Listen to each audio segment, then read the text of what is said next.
Hi, and welcome to the Swan Effect Mum's Coffee and Chat podcast. This week I'm talking to Nicola, and we're going to be talking, when I say we, because we're both in the same situation, about being a mum to a toddler and also a newborn. Hi, Nicola, you okay? Hi, yeah, I'm good, thank you.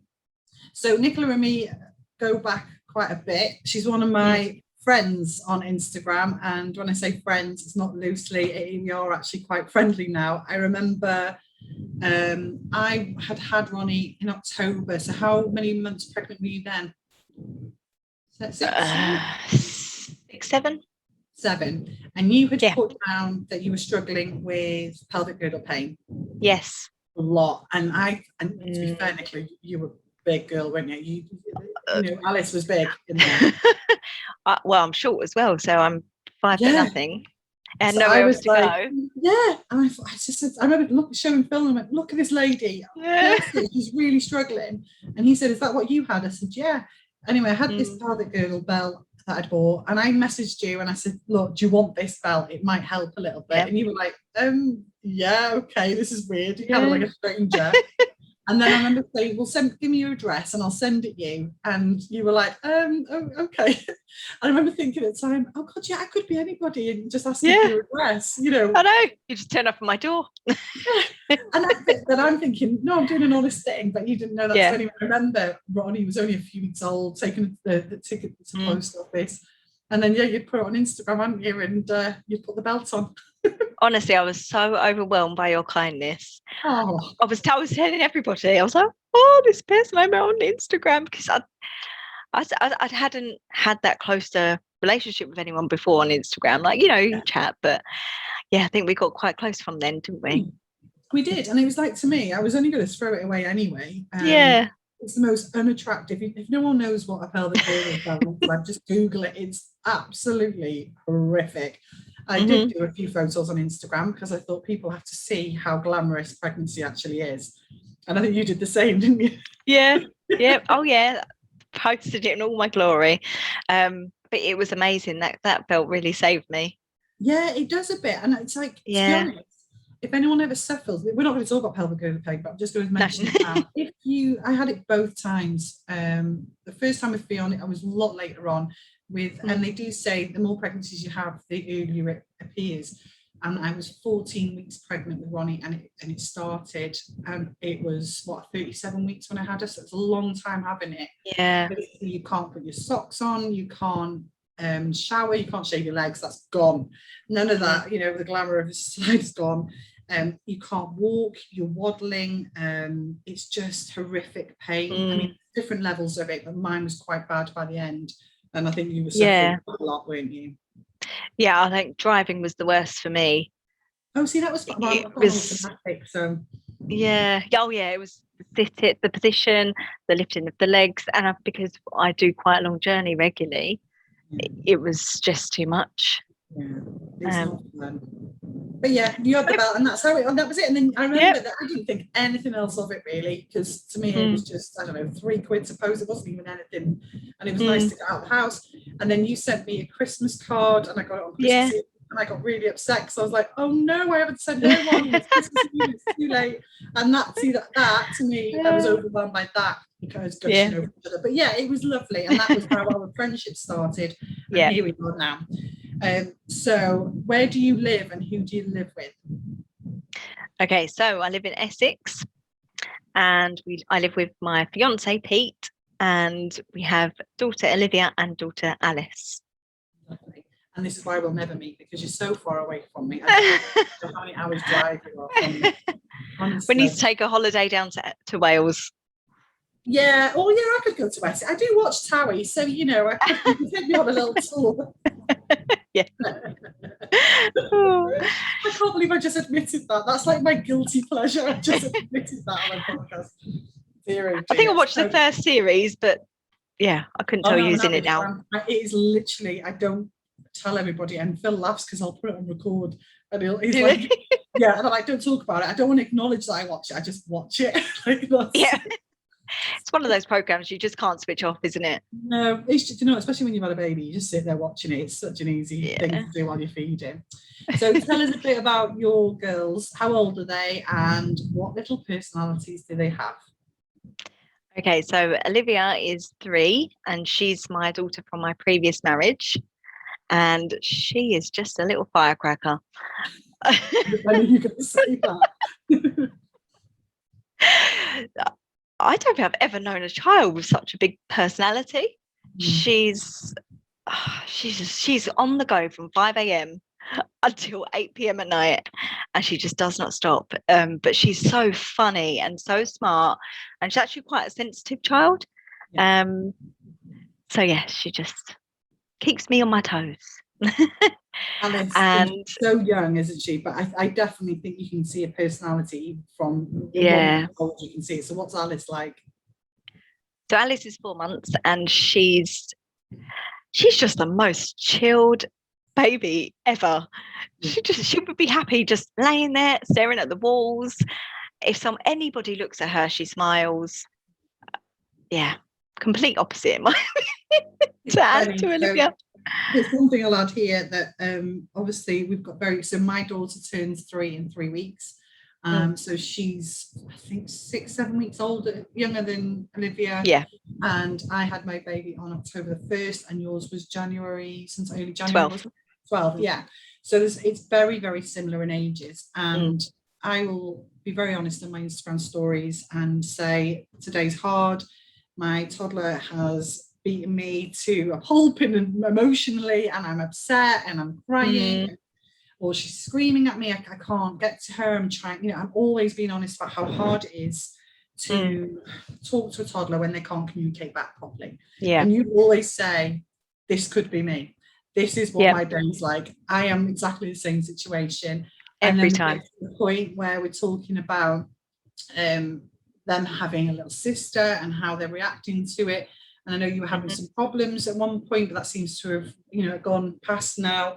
Whereas I had no problems, but now I'm experiencing the whole, if Ronnie's given something, Fionn takes it away from her. And, not too mean, but just normal siblings thing, I think. Yeah. So, we have a lot in common with our daughters and their personalities, because I would say Fionn is exactly like that, same as Olivia. Yeah. And Ronnie is very chilled out as well. Very, very chilled out baby. And I could lie there all day. I think, to be honest, that second babies, they have to be. She gets left a lot. I have to leave one of them. You can't split yourself in two all the time. The one that doesn't move, she's fine. The one that can move and do naughty things and get knives out of the kitchen and stuff like that, she needs her eyes on her. Yes, exactly. That is exactly right. Oh dear. So you became pregnant during the COVID-19 pandemic. I was pregnant before the lockdown happened, so I didn't know what I was letting myself in for. But did you think you'd be given birth, even though you got pregnant during the lockdown? Did you think that 9 months later you'd still be giving birth during this lockdown COVID fiasco? Because it was still obviously early on. Absolutely not. So we had already planned to start trying around that time. It wasn't because we were in lockdown. Let's get going. So we already planned that, and we said we would start trying once we come back from our holiday to Lanzarote, which ultimately got cancelled. And so our holiday was cancelled. Pete was at home, and we thought, this won't be very long. Lockdown will be maximum couple months. Yeah, that's what we thought.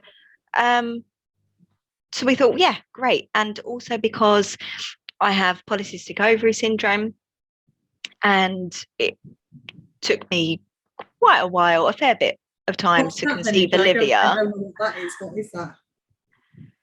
So I have, it's a hormonal imbalance. Right. And I have lots of tiny little cysts on my ovaries. Oh, okay. And it also means that I don't release an egg every single month. Right. Which is why it might take you longer, because you won't get a period every month.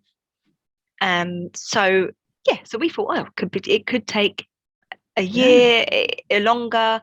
We even discussed adoption, if that didn't go down the right, if it didn't work.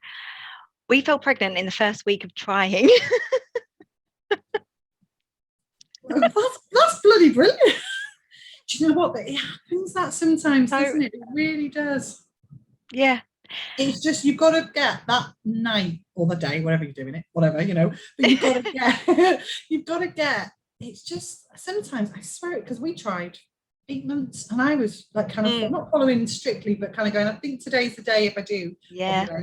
And you go, okay, he never said no. He's like, okay, and then it never happened. And then I just think, I think today's the day, okay. And then it does. And I couldn't write a book about how to do it, because some months it obviously just doesn't work for me. I don't know why.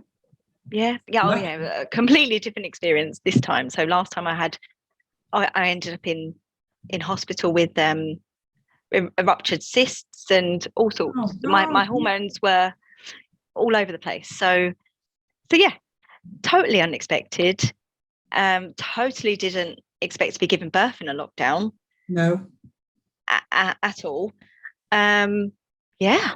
So here we are. Very different to how we expected. How did you find your pregnancy the second time round? Did you find it physically and mentally harder with a toddler to look after as well? So you've got lockdown, so everyone's on lockdown. You found out you're pregnant quickly, which must have been a bit of a shock, because as much as you want it, but if you've mentally prepared yourself to go, it's going to take a while, and then a month later you're like, oh, okay, I'm pregnant. It's a lot, isn't it, to take in? Yeah, definitely. So we'd also started a full house renovation the week before lockdown. So you really didn't think you were getting pregnant quickly, did you? No. So we had no bath, no toilet. When they announced the lockdown, we thought, oh, what have we done? Oh yeah, because the builders and that could come round, could they? No, so luckily our builder could come round, because he was just coming between his house and our house. So yeah, we were like a bubble, I suppose. But he stayed coming. But actually that was really handy. So we had Pete at home. He was able to help me. And then when he went back to work, we still had the builder. So actually he became a support as well. If I needed anything, although there was the odd time when I didn't want to ask and ended up falling off a ladder and onto my back. I was fine, like pregnancy wise, but just very bruised. Scary, yeah. And after that, the builder was on it with me and helping move everything. So actually that was really nice, which I wouldn't have usually had. I wouldn't have usually had someone at home. So comparing first time pregnancy to second time, it's really hard, because first time I was working full time. I was different relationship as well, isn't it? As well, Yeah, I moved house midway during that pregnancy. Then this time we were at home. I'm not working. I had people at home to help. Yeah. So actually, I found it a lot easier this time. Also, no pressure to go out. Nobody's going out. Nothing's open. So I didn't feel like I had to go and take Olivia places and entertain her in that way. That's really how Play at Home Mum grew, because I already had the page, but I wasn't really using it much. Yeah. And then we were at home, and that's all I had to do. Yeah. And focus on. So yeah, playing at home just become our thing. So I'll just interrupt you. So Nicola has got her Instagram page, which is called it's full stops in between the words, isn't there? So do you want to tell what your tag is? Yeah, so play.at.home.mum. So it was kind of a play on words of stay-at-home mum. So I became a stay-at-home mum when Olivia was 18 months. Up until then, I worked full-time. Why was that then? Why did you become a stay-at-home mum? So obviously you went back to work after maternity. Yeah, so I went back to work when she was 3 months old. And yeah. Then we moved house. So my previous marriage broke down when Olivia was 5 weeks old. We split. I had to go back to work. I had to earn money. Yeah, of course. We then sold the house. Me and Pete had met when Olivia was 3 months old. So we very quickly had to discuss where our relationship was going, because bloody hell, Nicola, what a whirlwind.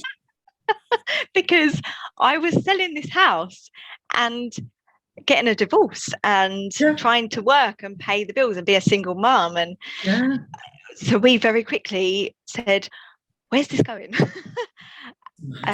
have to, though, don't you? You know. Yeah. So we decided to buy a house together. As you do. God, jumping from the fire. It wasn't a pan into the fire. Look at that. I have lots of stories to tell. I know. I can talk all day.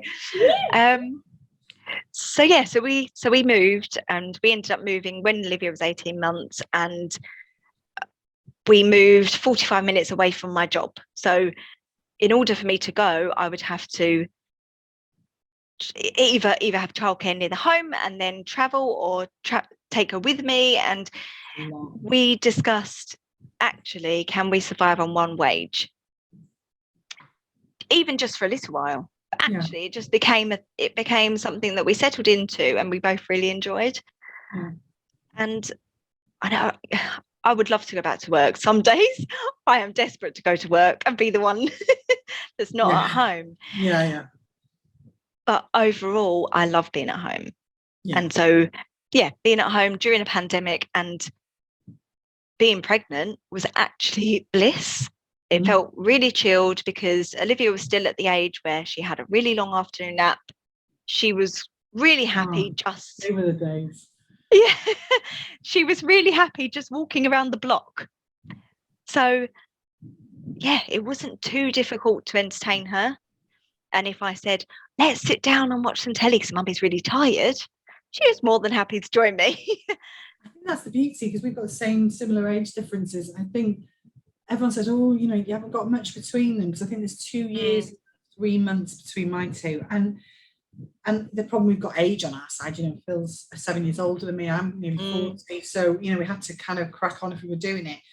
But at the same time, I'm so glad I did it, because like you, Fionn was only 18, just 20 months old when I got pregnant, or found out I was pregnant. Like you said, just going for a walk around the block, happy with that. If it was now and I was heavily pregnant, I think I would be pulling my hair out, because it's only a year difference, but gosh, what I did, because they want to do more, they want to explore more, they want to talk more, like you said, dealing with emotions more, and it's a lot more hard work. So I am actually quite glad I did it in that sense, because it was the right age. She was walking, I didn't have to keep my eyes on her all the time, so I could leave her be a bit. But for me, what I found really hard was, especially with the pelvic girdle pain, I couldn't pick Fionn up a lot. And that was the problem with me. Yeah, and I think that caused a lot of... Sorry, I'm just going to pause for a second. I've just got someone coming into my kitchen. Hold on a second. Okay. But so I think that was the problem with me, was I couldn't pick Fionn up, and then she'd get really upset, and that caused a lot of problems. But I think as the months went on, and she could see my belly growing and growing and growing, she realised I used to say, this is the baby, I can't pick you up and things like that. But this is what I was going to ask you the next question.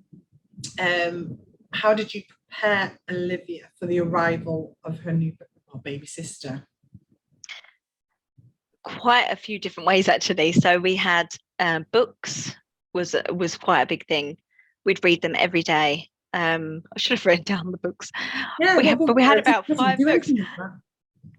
I think we're having a baby was one, and it had little lift the flaps. I think that's an Osborne book. Oh, okay. Osborne book. I'm going to be a big sister. There's a house in my tummy was another one. Or Mummy's tummy's a house in my tummy. So quite a lot of reading. Dolls, obviously. Lots of caring for dolls. In between lockdowns, we saw other people's babies. So my very close friend who lives around the corner had a baby in August. So that was the perfect timing. So, and we were out of lockdown, weren't we, for that short period? Yeah.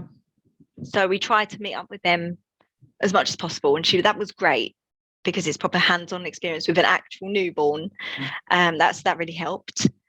What else did we do? The other thing, so I didn't find out if Olivia's gender, so first time, and I thought it'd be really important actually to find out second time. Yeah. Not so much for me, but more for her and to prepare her. And that was the best thing I think we done for her in our situation. And also we come up with a name quite quickly. So we would refer to her as your baby sister Alice, your baby sister Alice, all the time. She got used to it. Yeah. So everything. So whatever I was eating, I'm just giving some to your baby sister Alice.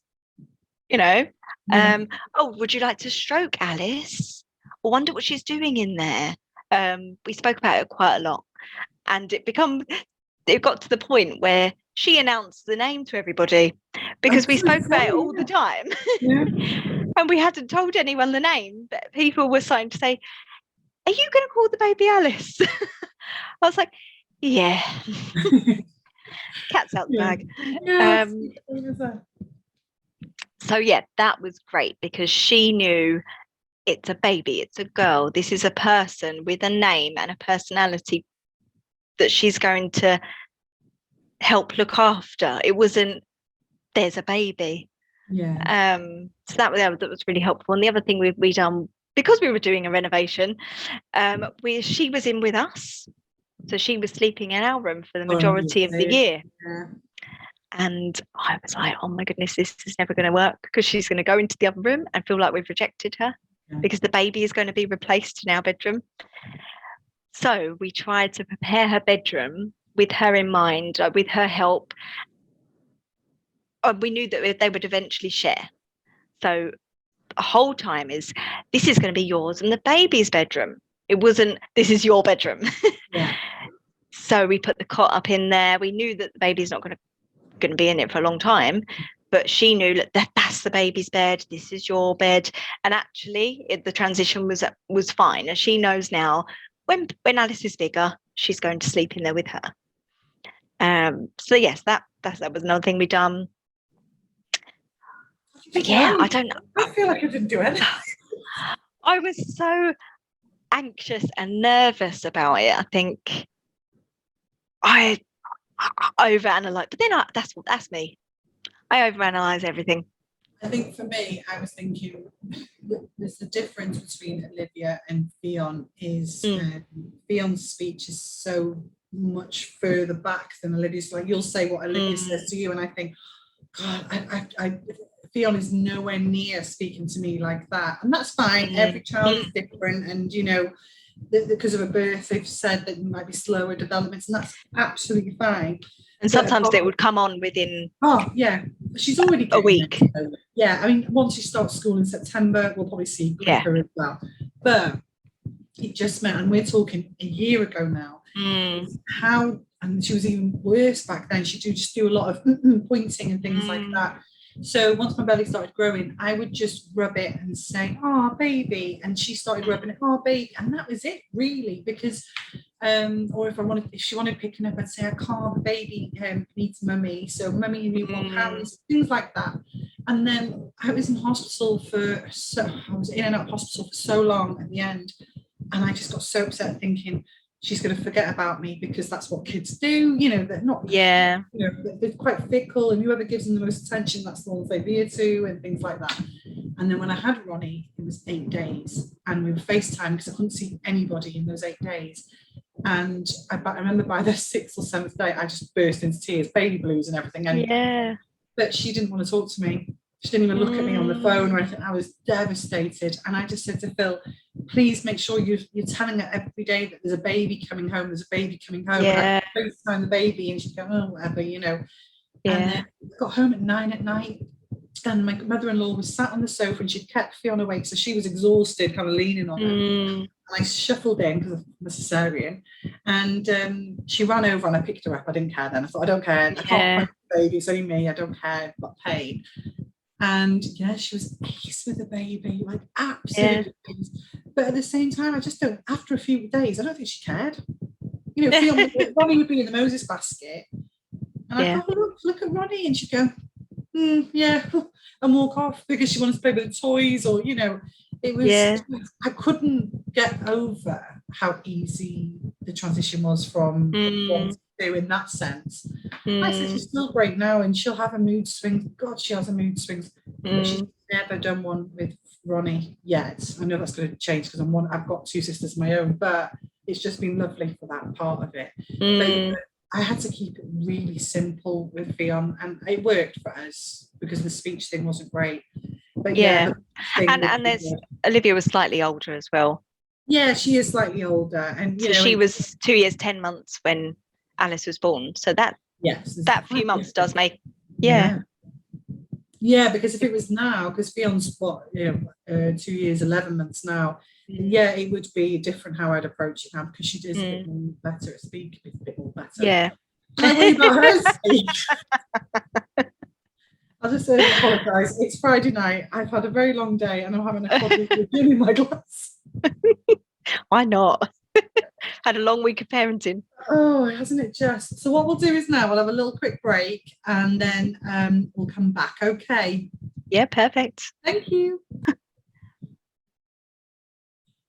Hi, welcome back. So the next question I was going to ask is, how was Alice's birth and how did you find it giving birth during a lockdown?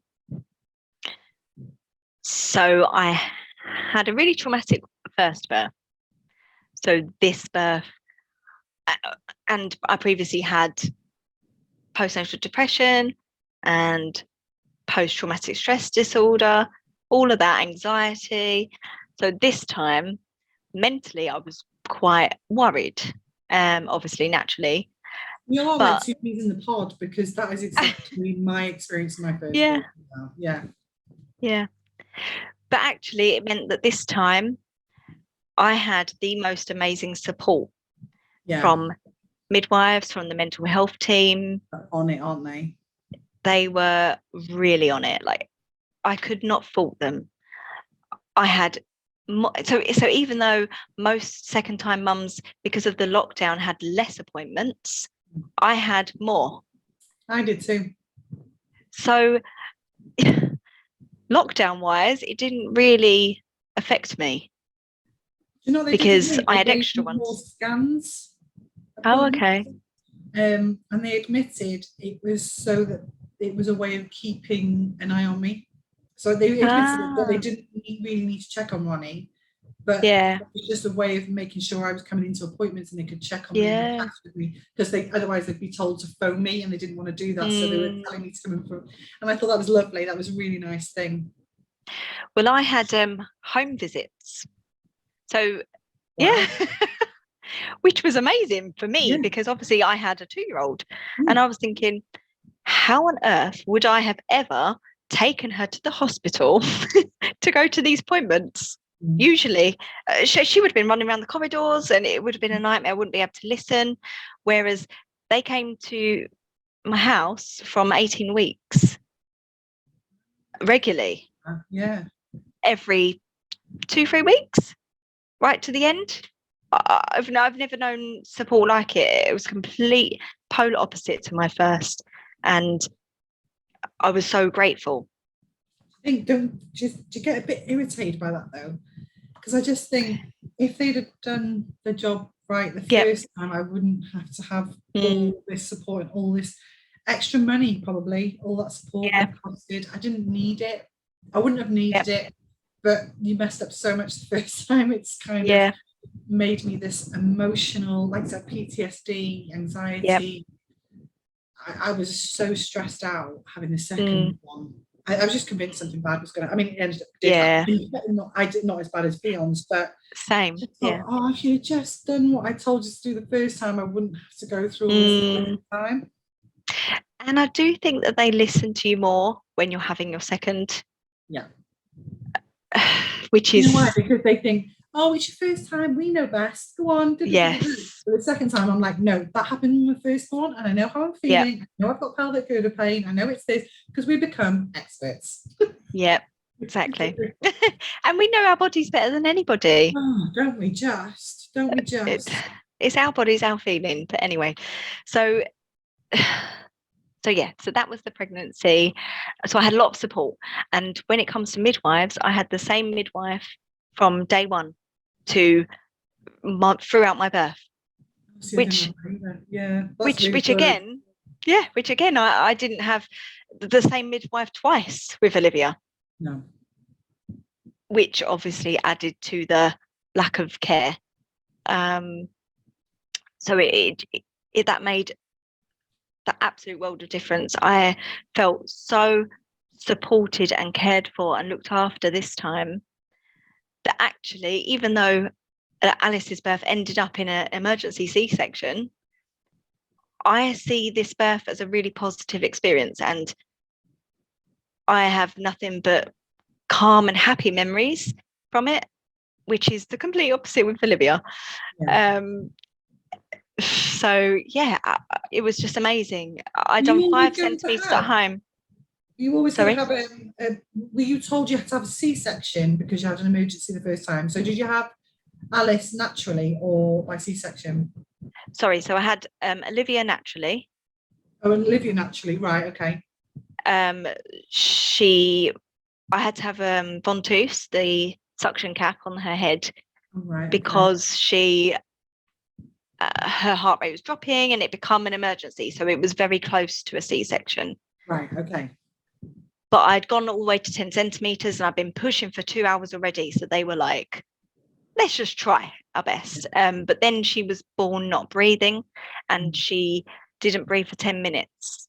Oh my God, she was 10 minutes. 10 minutes she was resuscitated. And that was the longest 4 minutes of my entire life. Wow. Yeah. So I think it was just before they would, I don't know what they do next, but yeah, resuscitated for 10 minutes. And yeah, obviously I had a lot of trauma happen afterwards, recovery, all of that. Whereas this time my waters broke, but it was a trickle. And I was like, this is very strange. My first was a big gush and it was very obvious it was waters. This time I was thinking, have I just wet myself? And so I know the midwife came, because that is my experience with Fion. I thought I'd wet myself. Yeah, but the midwife came and she said, no, it is your waters, but it's your backwaters. Who knew that you had two? I didn't. That was the whole thing. Yeah. Yep. Who knew? So then all day I was waiting and there's nothing happening. It was just this trickle, and the contraction started in the evening. Obviously I contracted all night. Labour's always at night, isn't it? Yeah. And it got to the point where I was thinking, okay, I think things are hotting up now. So my amazing midwife said, I'm going to keep my phone on all night, on loud. And when I go to bed, ring me at any point. I know. And I said, it was getting to the point where I was struggling. But I didn't want to wake her up. Yeah. I didn't. Aren't we so polite? I was thinking, it's 3 a.m. I don't want to wake her up from her sleep. She hasn't been asleep very long. But she was amazing. She was like, yep, I'll meet you there. I'll be there in half an hour. And she got there before us, before we do. So yeah, got there and I was 5 centimeters and I was over the moon, because that's good. That was one thing that I was really anxious about. Olivia was a back-to-back labour and I got to the hospital and I was a fingertip dilated. I wasn't even a centimetre dilated. So, and I was in agony.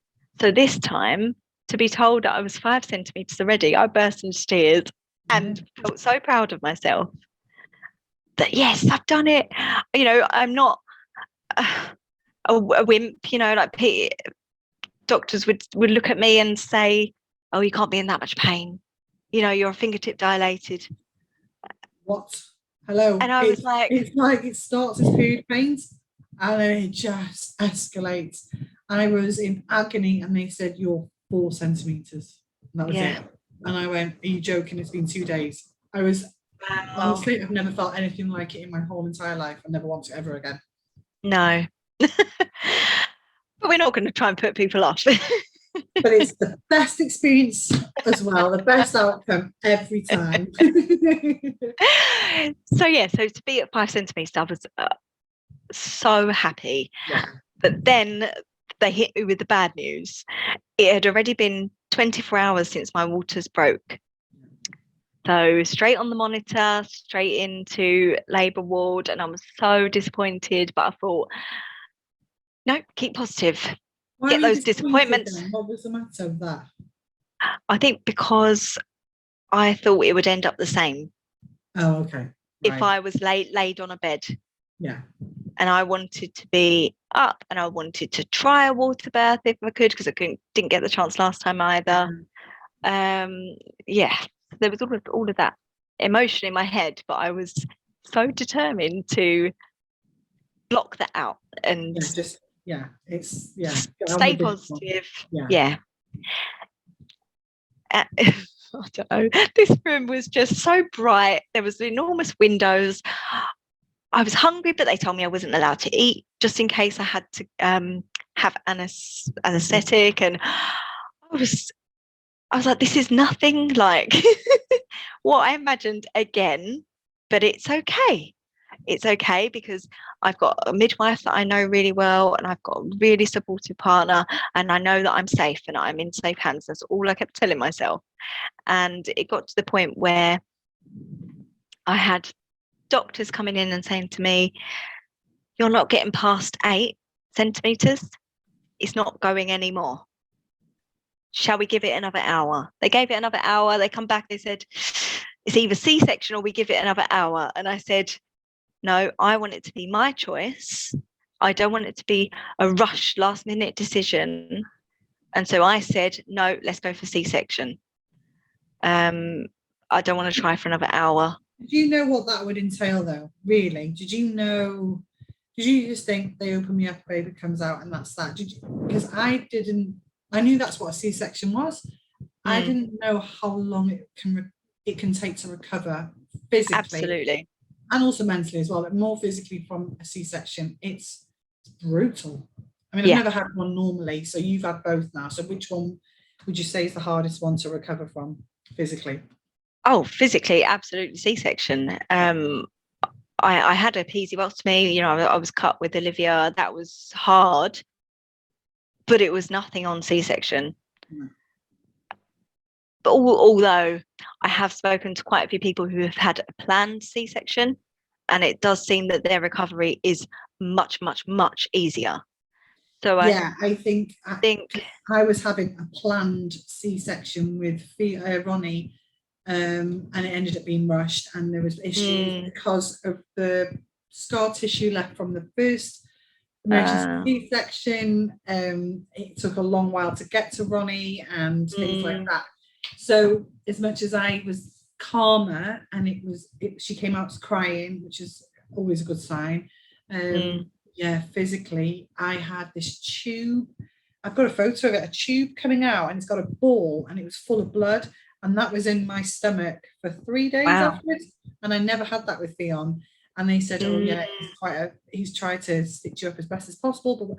And I just think, someone said to me once, yeah, well, you haven't given birth naturally, you don't know pain.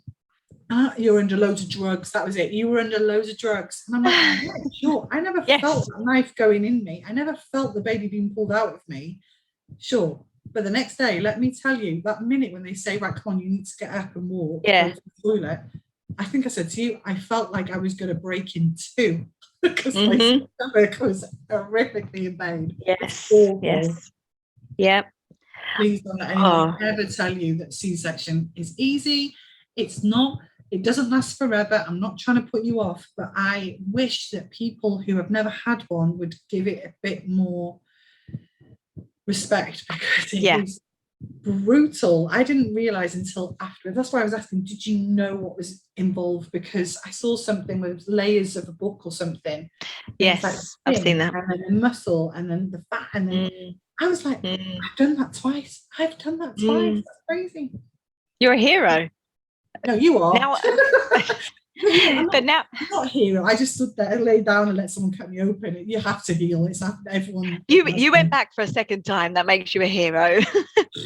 I still don't really understand why I did that. Oh. I think this is what I was saying. When you want a baby for a female now, you'll do it. If it means you going through the pain, you'll do it. If there's if there's a chance of any pain for the baby, you won't do it. But when it's you, I think I can deal with the baby blues, the postnatal depression. I know, because I know that goes. Post-traumatic stress disorder, it'll go if I get help. The pain of a C-section, it'll go. I know that 2 weeks after Fion, I walked from here to the park. I know it's possible. It's not the end of the world. Like I said to you, you said the pain is unreal. I remember you telling me that, and I went, it won't last forever, I promise you. Because it doesn't. It just doesn't. Doesn't make it less. It hurts at the time, but it's so worth it. It's so worth it. I mean, I can say that now, 4 months later. But at the time, I thought, this is never ever going to end. No. I think after 2 weeks, I was thinking, why can I still not walk straight? Yeah. I'm still afraid to properly stand up straight and not hunch over. But you had Olivia at home as well, though, and that's the thing, isn't it? So like you said, you can't pick them up when you're pregnant. You cannot even lift a flipping kettle after you've had a C-section. Yeah. How when you got home, how long were you in hospital for? So because I was on anti-anxiety medication, so sertraline, throughout my pregnancy, Alice was meant to be observed for 24 to 48 hours afterwards. So that's what I was told. That's how long I would be in for. Oh, okay. However, I was so determined to get home and didn't fully take into account the amount that I needed to recover and that I should take on board the help and support that's in the hospital, and I should just stay there as long as I can. So actually I was home 24 hours later, I think. Are you mad? Are you actually mad? That's crazy. Yeah. So they said, you can stay another night if you like. And I said, no, I want to go home. Is that because Olivia was home, was it? Or she wasn't home until the following day. Why were you in a rush to get home then? I just didn't want to be there. I don't know. It was silly, really, because when I was laying there, the nurses would come and they would change her and feed her, and not feed her, but pass her to me. I don't know what I was thinking, really. That's one advice. One piece of advice I would say. I didn't have to stay watch in as long as you can. Yes, I say this all the time. I was in for 8 days. That's possibly too long.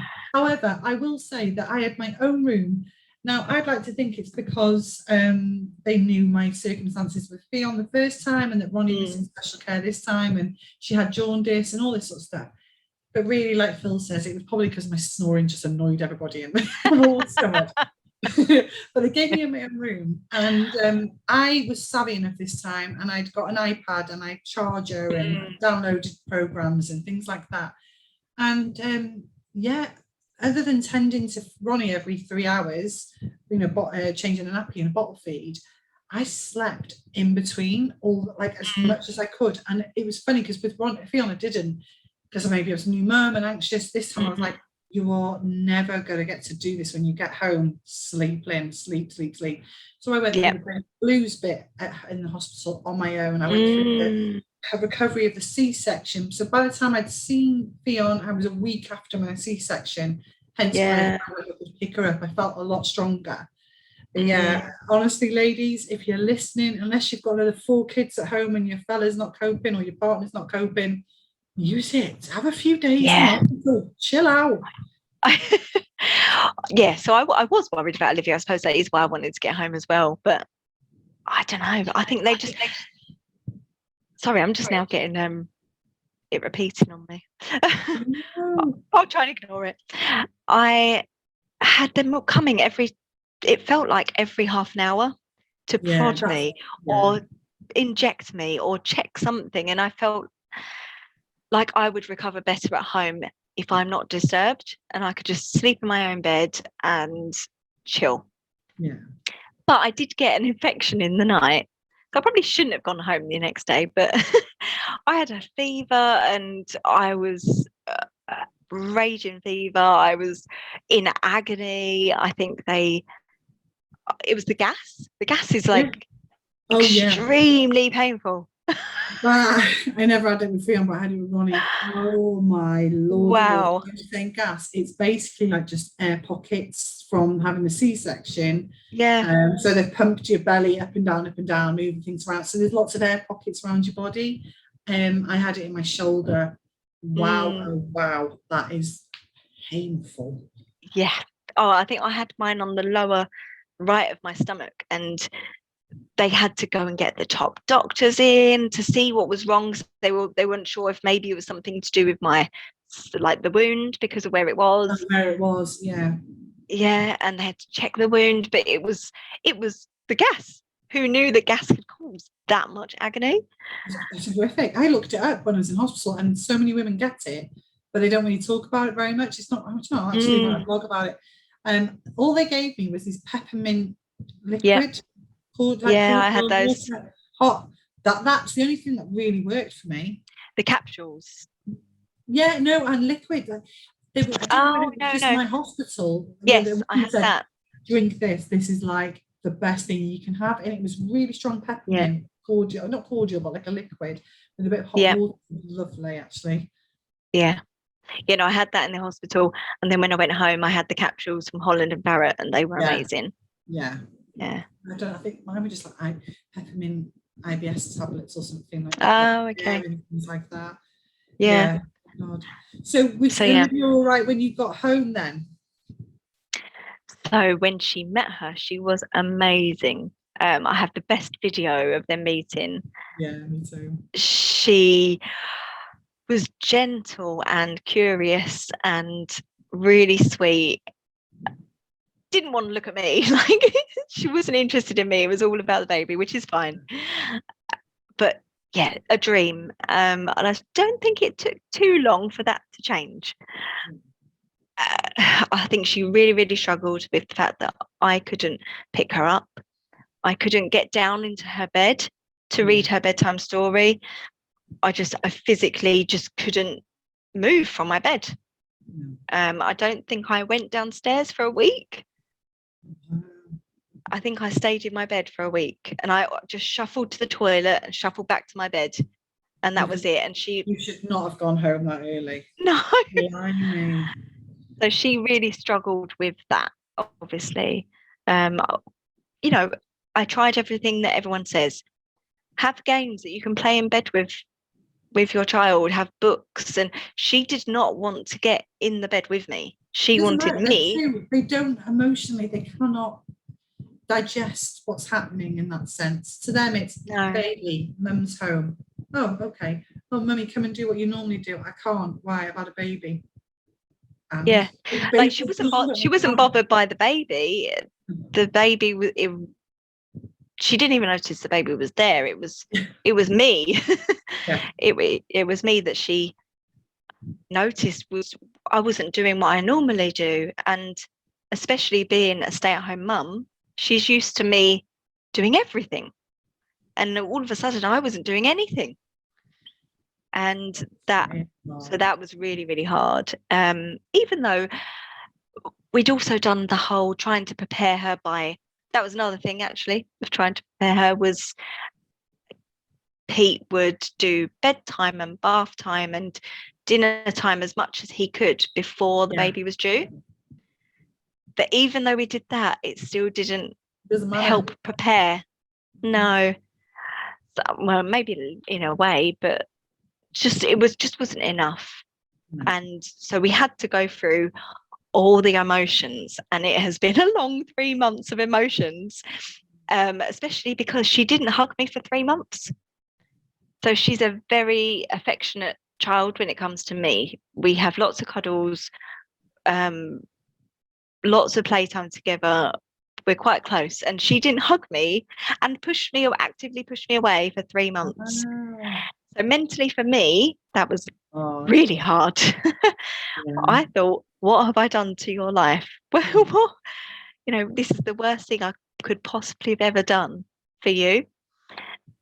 And we've finally turned a corner. So she's finally, the last 3 weeks maybe, she's hugging me. We're having quality time together. She's not bothered by the baby anymore. But that middle period was just horrific. Why do you think she's changed then? What's happened? Lockdown easing maybe? Lots of things. I think so Alice had a dairy allergy, has a dairy allergy. So her initial 3 months until we sorted that out was just awful. Like, she would scream all day long because she was in so much pain, and she was being sick, projectile vomiting, diarrhea, going through outfits and same all over me. And it was so exhausting for me. And Olivia was left. I couldn't, I was trying so hard to keep that balance and to juggle and to do everything that people say, but I couldn't, because I had this baby that was screaming in agony. Yeah. You've got to choose one, haven't you? You can't have both of them in your arm. I mean, you can cuddle with both of them in your arms, and I've even fed Ronnie like with my hands like this, and cuddled Fion and hope for the best. I've managed that, and Phil always says, "How do you do that?" And I'm like, I don't know, I'm just in a position. But if Fion wants me to get up to go to the bedroom with her, I'm like, I can't. I'm feeding Ronnie. It's very hard. That's what I was going to ask you. How have you balanced motherhood with a toddler and a newborn? So you've said obviously that section there, and she's obviously got a bit better with it now. Yeah. Well, your story about not being able to get up because you're feeding actually reminds me of something that happened this morning, which kind of shows what kind of balance we have, which isn't really a balance. So just doing one can at a time, isn't it? Yeah. This morning I was feeding Alice, and Olivia said, sit next to me playing, and she said, "Oh, I'm going to go and play." I went, "Okay then." She was gone for about 5 minutes. She comes back in the bedroom with the with the most guiltiest smile I've ever seen. My heart sinks, and I said, what is it? And she was just smiling at me, and I was like, "Tell me, what's happened?" And she said, "I spilt the milk." And I was like, "What milk?" She didn't have milk. Where did you get milk from? So she had gone into the fridge. She'd taken out the milk. She'd opened the milk. She'd climbed up in her stool, and she couldn't reach the cups. So what she'd done was she tried to pour the milk in the lid and use the lid as a cup. So she'd spilled the entire carton of milk over the entire kitchen because I was feeding. Do you know what? It's a chance you got to take, isn't it? And I was like, oh. Ronnie, Fion is like, what, 3'4", 3'5". She's hell of a tall for her age. Like, she's not even 3 yet. So nowhere is safe now. We're in a bungalow, so we haven't even got like stair gates or anything. But she came in, so she must have gone on my drainer when I was washing up, and I've got a cutlery holder to dry. And she came in with a kitchen knife. Chuffed as anything. Like, "Hi, mummy, look." Oh God. And I'm feeding Ronnie, and I'm like, I've got to play this down so much, because if I panic and she hears me going, give it here, she's going to run off with it. Like, and I could just imagine all sorts. But so she decided to give it me, like, into my hand. So I had to grab it sharp end, but really like coolly, like it was no big deal. And then she went, "Ha ha," and pulled it back. I don't know how she didn't cut my hand, honestly.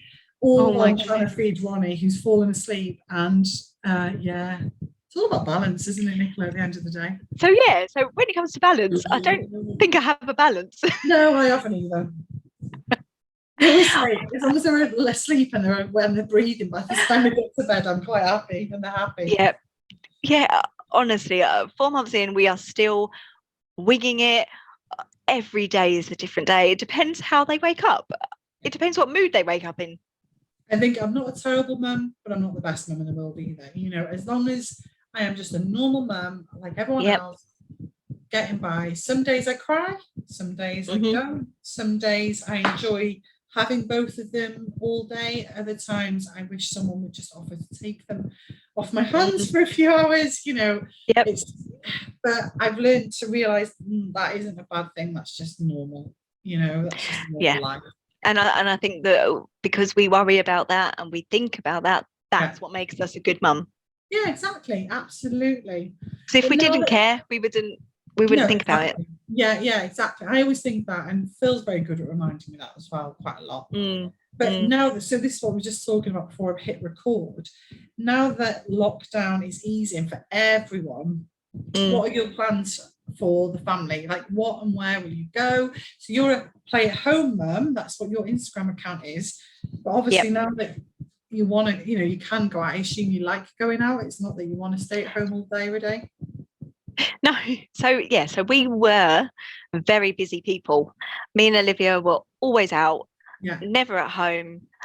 And then all of a sudden we're home all the time. And I think that also adds to the anxiety, doesn't it? It makes you more aware and more conscious of going out.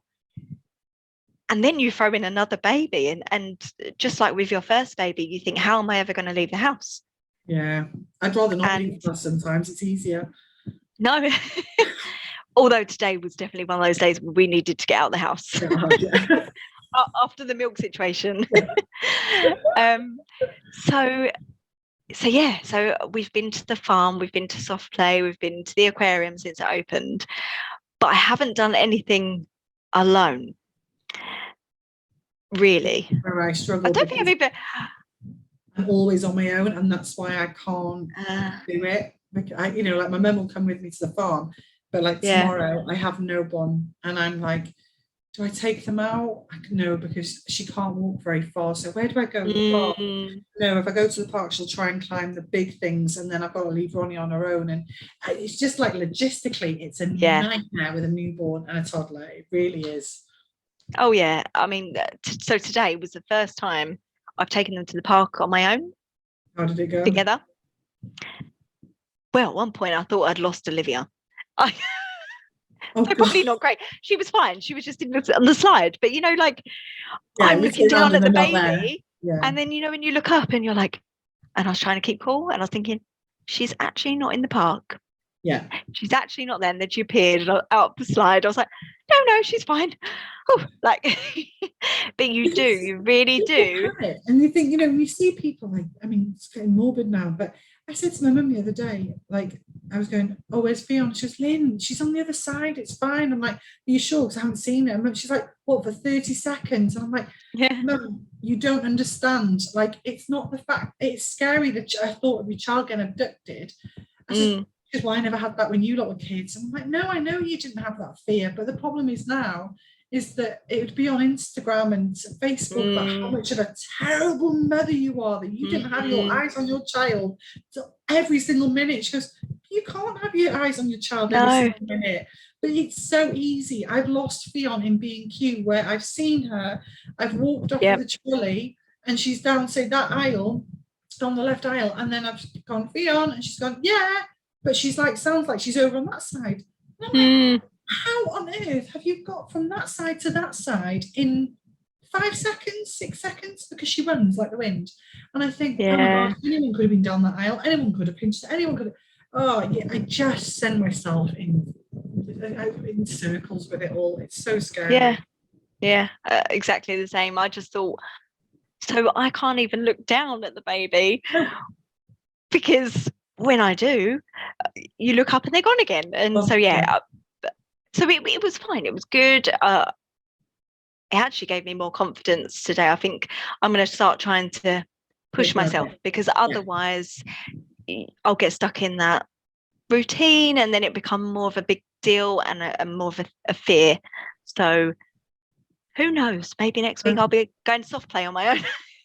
And do you know what, soft play? I don't think soft play is a bad thing. I think this is the thing for me, soft play. I went last week with my baby, not with Theon, and with a friend who's got a toddler, and all the mums were in the soft play bit, chasing their kids around and stuff. Like, why are you doing that? Leave them be. It's a toddler's soft play. Like, let them run off and do their own, you know, if they fall, they fall, you know, it's soft play, they won't hurt themselves. And this is where mums get to sit and have a chat. Like, this is our break. But what my friend was saying, oh, mine's like potty training, and if she needs a wee, I won't be able to hear her, and things like that. I was like, yeah, okay. And I thought, that's the thing. I need somewhere I can go where I can let Fiona run wild, and she's safe while I look after tend to Ronnie. There's not many places like that, and that's the Someone said to me, Nicola, and I thought, yeah, you might need to hear this as well. When you've had a toddler and a newborn, that is the biggest age gap there'll ever be between them. Do you know what I mean? Like, so Ronnie's not calling or anything, and Fiona's, but in 2 years' time, you know, when Ronnie's 2 and Fion's 4, they're going to be so much closer in age, if you know what I mean. That's a really, really good point. This is the hardest part now, because they're so, you know, Ronnie's nowhere near where Fiona is development wise, and so Alice is to Olivia. But in 2 years' time, when Alice and Ronnie are walking, they're talking a bit more, they can laugh, they can hold hands, they can play, they can do this. They'll be much better together because they'll be closer in age. Yeah, definitely.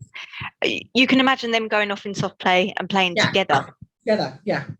Playing together on the swings, on the slide.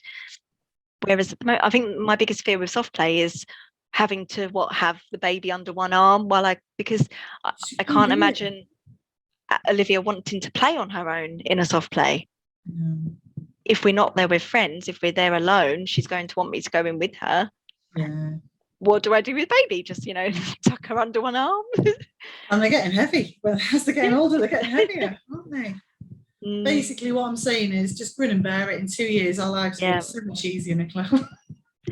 So it's just winging it, isn't it? It is, of course it is. No one knows what they're doing, and if they do, they're lying. Like, we're just doing what we can. So, and every child's different. Every child, like you were saying about soft play, Theon wouldn't want me to go in the soft play with her. She's so independent. The play group always say that she plays on her own quite a lot, and she's very independent like that. She doesn't really mix. It takes a lot for her to mix with people, which is absolutely fine, you know. Oh yeah, they're all different, aren't they? Of course they are, yeah. So I'm hoping we're putting we're being honest, but we're putting a good spin on it as well. So I chose to have this small of an age gap between my two children. You kind of did, or I don't know really. You kind of, no, you didn't. But you did and you didn't. Really, I mean, that was probably the soonest I could have had another one. Yeah.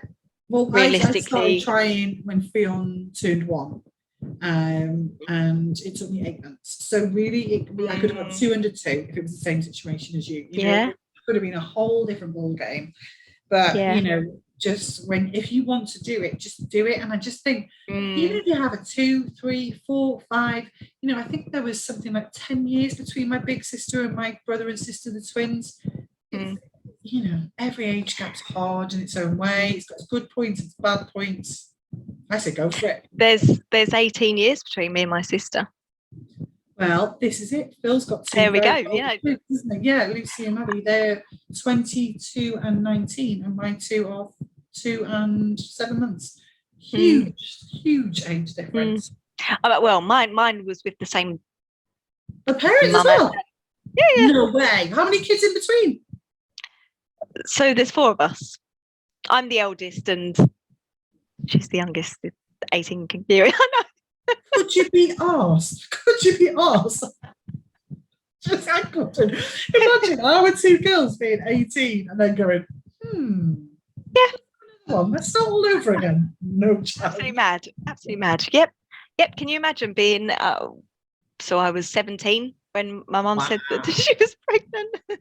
It's even the thought of your parents though, isn't it? Like, what? You did that to get that? Oh, come on. Yeah. Do you know what? My nana had 14 years between her and her brother.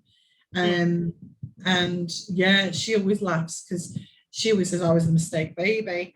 And he was like, yeah, Oh, you were an accidental baby. Because they were in their 40s, I think, by then. And I think her yeah. mother didn't think she could have children in her 40s. Wow, She yeah. thought, this is, my nana would be 100 now, so like, it was a long time ago. But I think my grandma just assumed, oh, you can't have children in your 40s, it's too old, Oh my goodness. That was a surprise then.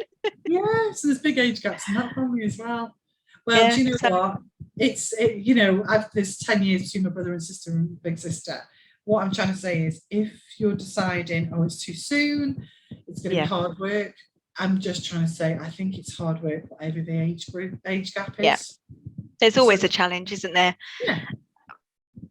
And to be fair, I think things have improved so quickly. I now feel quite comfortable, and I'm starting to feel a bit more confident with the two of them. Yeah. It's only a few months that you might feel a bit overwhelmed, wobbly, overwhelmed. You've got your recovery, and then it's over. And then you physically you're recovered. You start to get your confidence back little by little. You do get back into a routine, and they do settle into their own routine. Yeah. And yes, things come along like teething and stuff like that, but that's going to happen no matter what. Yeah, that's just So we'll see how they go. That's it. And who knows? I've got 2 girls. You've got 2 girls. I'm one of 4. Like I said, I've got 2 sisters. One of my sisters came around before my younger sister. We were talking about how horrible we were. We were awful with each other. Yeah. But we absolutely adore each other. Would we be friends if we weren't blood relatives? Probably not. We're all very, very different to one another.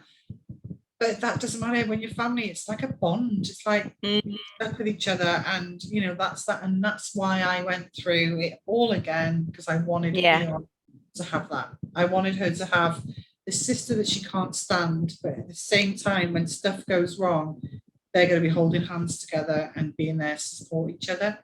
And that's, for me, that's what I wanted. Yeah, exactly the same. My sister is my best friend. I wouldn't be without her, and she's my rock. Yes, we absolutely fought like cat and dog when we were teens. We probably could have killed each other, but now, we do life together, and I really hope that's what Olivia and Alice can have, because it is the best. It is the best. And this is I didn't ask the question, but I kind of merged into it. I was just saying, if anyone's listening who are either pregnant with their second or planning on having a second baby and have a toddler also, what main pieces of advice would you and I give to make the process easy for them? First off, just do it. If you're going to do it and you want to do it, just do it. Just try now, because like you said, you could get pregnant after a week, or you could get pregnant after 8 months, like myself. You never know when it's going to happen. So wait until you're both ready and just go for it, and just be prepared for when it might happen. If you're going to be a week or 8 months, just be prepared. Okay? Don't get down about either of them. If one's too soon, one's too late, it is what it is. Things happen for a reason. I'm a great believer in that. Me too. I would say from the get-go, and if you've got a toddler, don't pick them up. Just wean yourself off that as soon as you can. I didn't do that. It was a big shock, because I instantly stopped when I got the pelvic girdle pain, because they told me to, and it was just a bit, I think Fion felt really rejected. So my advice from me would be, do it slowly but surely, just bit by bit from the get-go. You can always pick them up when you had the baby again. What was your one piece of advice be? I had just a lot of prep for afterbirth meals. Get people hands-on. You need hands-on help. You need someone to take the toddler out. You need somebody to be bringing food. They're all really helpful things. That is. For us, we never had. I didn't have that because of lockdown. No, me neither. So I had to do it all myself. I mean, my sister ordered us loads of ready meals. Oh, that's nice. That was just amazing for the first week. We just, he's exhausted. He's trying to run the house on his own, and remembering to give me all my multiple pills every hour, every half an hour, and look after a toddler. So that just meant he didn't have to think about it. He could just stick it in the oven or stick it in the microwave, and it was done. And they're really nice. So yeah, even little things like that. I mean, I did try and batch cook, but not too much. The thing is, you can prepare all you like, but for me, I my last 6 weeks of pregnancy was really hard, and I was in and out of hospital a lot.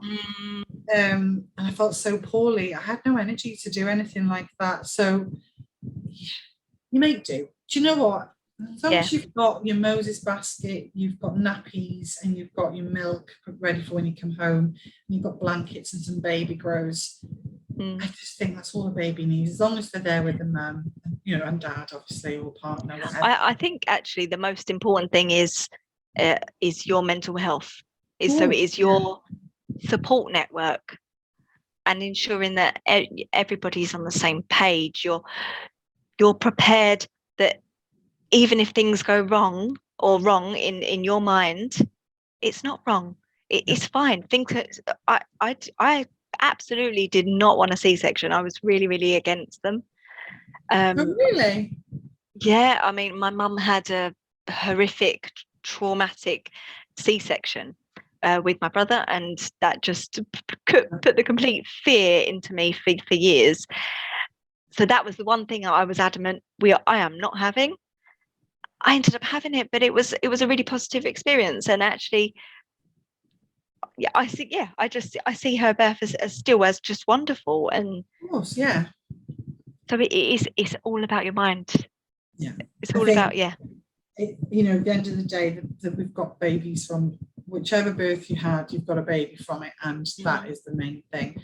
I think for me, I found it hard the second time round, but I think that's lockdown a lot to do with it. I'm not getting out as much, like you said. I'm scared. I have tried in the beginning to take them out on my own, the two of them, and it would just go peak-tong really quickly. Be would have a meltdown. Ronnie would start crying, and I'd be like, I've been here 5. It took me longer to get ready to go out than I've actually been out. And I'd walk home crying, and I really struggled. And then I just thought, do you know what? Sod it. I'm going to be working full-time in September. If I want to spend a few days at home, I'll spend a few days at home. Like, I'm not stressing about it anymore. No. I'm just not. As long as they're with their mum, I think they're happy. So yeah. To be honest, we do spend most of our days at home because I don't know about you, but after one day out, I'm ready for 3 days at home. I'm exhausted still from yesterday's day out. I'm shattered. Yes. So I try not to make too many rigid plans. Yeah. So that we can be flexible. If we wake up and one's having a meltdown and overtired, or I'm tired, we can just say, scrap that, let's stay at home. Yeah. That's what I do a lot. But I do want to go out. I think for me, I want to go out. Yes. Because I'm going to go back to work soon. I'm never, ever going to get a year off work, ever again. Do you feel quite disappointed in that way, that you kind of missed out on a maternity? Yeah, I am pissed off massively. Yeah. Really annoyed. I feel I'm cross because my pregnancy was during lockdown, and Phil never got to come to any appointments with me, and I had a very, very scary pregnancy and was told that my baby might be poorly and things like that. I had to spend 8 days in hospital on my own because of COVID. And then, I've had my maternity leave during lockdown as well. It's just the pits. It's so bad. But I know people have lost babies and stuff, and then I think, for God's sake, so what? You've got 2 children, and I'm trying to stay positive. But I have some days that wobbles, and I do, so I'll message you. Yeah. And I said to Phil, I'm allowed to have wobbles. This is hard. Yes. I'm 39 years of age. I've never been a mum of 2 before. I'm used to having targets and meetings and calls and deadlines. And when you're getting called like mummy, until you literally, toddlers know what buttons to push. I've never known an adult to make me cry as much as a toddler can. Oh, She does every emotional button to push for me. And I'm like, not even my bullies in school knew these buttons. Like, you are hardcore. Like, how do you know that? You know that as well. Yeah. Olivia said to me in the car today, Mummy, your hair's a mess. I said, excuse me? Some manners. She said, yeah, it's a bit messy. Did you forget to brush it? Oh God, I'm dreading all this. Do you know what? It's quite funny though, because I'm quite cheeky, I'm quite sarcastic. So like I'll go, I'm going bye, and I'll go bye. And she'll go, stop it, Mummy. I go, bye-bye. And she'll go, naughty Mummy. I'll go, okay, bye-bye. And she'll go, okay, bye-bye. So we started off this thing up because I just thought I've got to rein it in, because she is getting way too bolshy for her age. Like, hang on a second. I'm the lady of this house, not you, Mrs. God, I just thought, oh, thanks. You make me feel great about myself. We're bringing up two very strong, independent women. We just need to make sure absolutely paths they can go down. I don't want Fionn to go down this path, because I think that's going to make me go grayer quicker. I want her to go down this path. So that feistiness that she's got, and that she won't take no for an answer, and she won't do what she doesn't want to do. She knows her own mind. I want to channel that so that she becomes a queer woman. And don't end up in prison. Yes, exactly. That scares me all the time.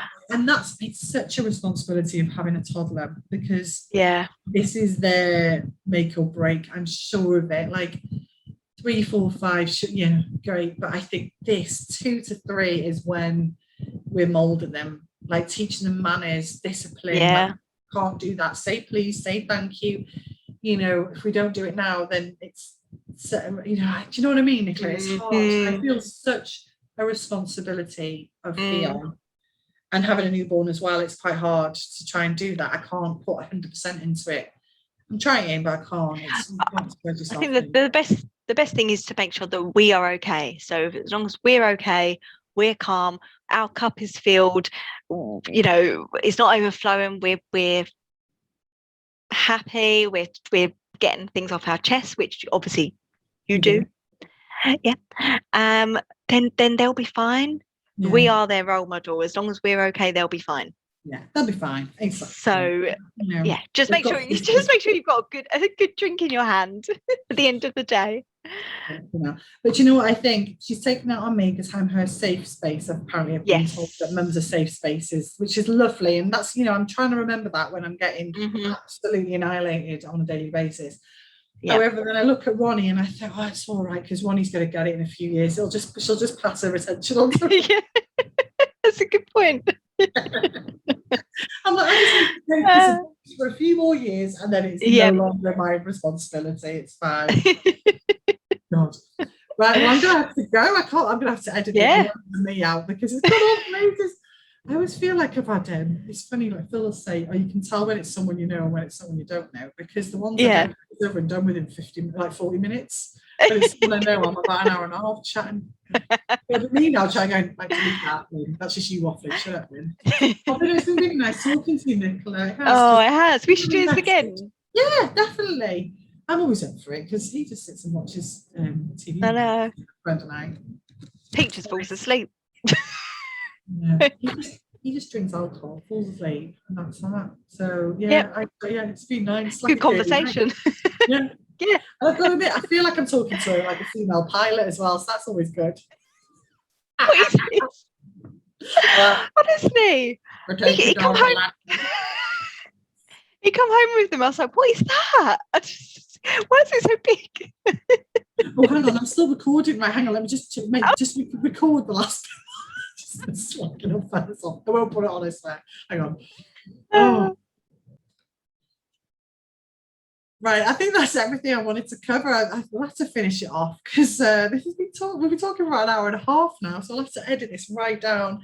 Well, thank you ever so much, Nicola. It's been really good, and I knew we'd have a lot to talk about, because we're both in the same boat when it comes to that. So I hope everyone has found this interesting. Please go and find Nicola at play.at.home.mum, M-U-M, isn't it?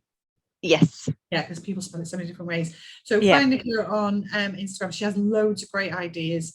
She makes me feel terrible sometimes because she's so creative. Honestly, I do only do activities that are very quick and very easy. I know. I've got to admit, you did the sieve and the flowers thing, and I was like, oh, do you know what? I'm going to do that with Fion. But it does actually mean I have to actually go out with Fion to get the flowers. And that means taking them both out, and I can't deal with that. I will get to some of it. But no, I do look at yours and I think, oh, I wish I had your creative mind, because I'm not that creative. That's what I'm here for. You know what? You just do it, and I think, oh, great. And I'll go, look, Fion, look what we could be doing. Look. She looks in your face. I get to do play at home with my props by your account. Yeah. Well, there we go. She's still doing it at some point. We did daisy chains the other day, and that was lovely, and that was nice. Oh, yeah. Yeah, things like that. Oh, yeah. But yeah, so anyone wants to follow Nicola, please do. She's got loads of great ideas. She's very honest, as am I, about how hard it can be having a toddler and a baby. I wouldn't say newborns anymore because they're older. But what we will both admit to, I think, is yes, it's hard, it's overwhelming, but we wouldn't change it for the world. We did this because we wanted to do this. We both knew it was going to be hard, but you still have to have a whinge about it. Of course you are, you know. Yeah, it's the only way we get by. Yeah, and I think it's just life. I think life as a mother, regardless of their ages, we're always going to whinge about it because it's hard, because we've got this huge responsibility, and that's a lot to have. But yeah, I definitely wouldn't change anything. You wouldn't change anything. We just wanted you to be a little bit prepared. So please be prepared. Yeah. Hopefully we haven't put you off. No, please don't let us put you off ever, ever, ever. You know, if it's something you want to do, then please do it. It's never, something you'll never regret. I can't. No. Unless, even financially, you know, there's no reason. No. I always say, if you've got £1 million, you'd spend £1 million on your child. If you've got £10, spend £10 on your child. You've never Absolutely. got you know, so it doesn't matter as long as they're loved and, you know, cared for, and they've got a roof over their head. I think they're fine. Yeah, absolutely. Well, thank you ever so much. I'm so glad you agreed to do this. And it's nice to have a chat with someone who's going through what I've gone through. Thank you so much for having me. No, thank you. So we'll speak soon, hopefully. Yeah. All right. Speak Take soon. care. See ya. Bye. Bye.